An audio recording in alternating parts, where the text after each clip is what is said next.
Okay mga master, so ito yung syon na pinotol natin. So ngayon,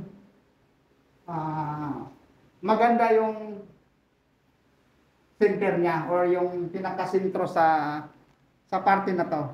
Sa buong size niya, so diretso-diretso yung tornilyo na yan sa gitnang gitna. At saka pati ito, yan, makikita naman natin yung kain ng maple. So, even ang nababawas. Di sa makatuwid, maganda yung ano ng syon. Okay? So, yung parte na yan, hindi siya gumagalaw. Ang gumagalaw is yung handle lang talaga.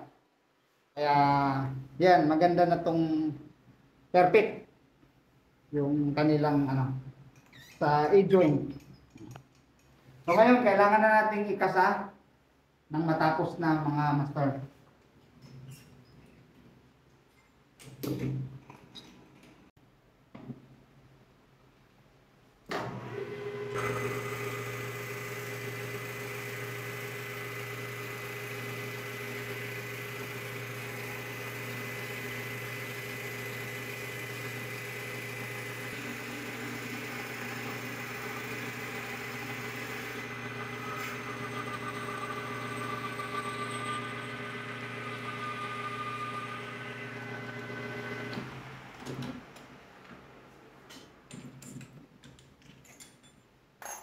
So, ngayon lalagyan natin ng thread para dito sa syon.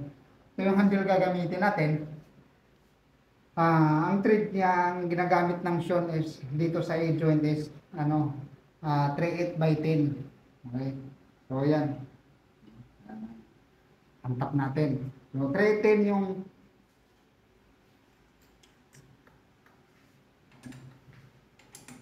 A-joint yung gagamitin.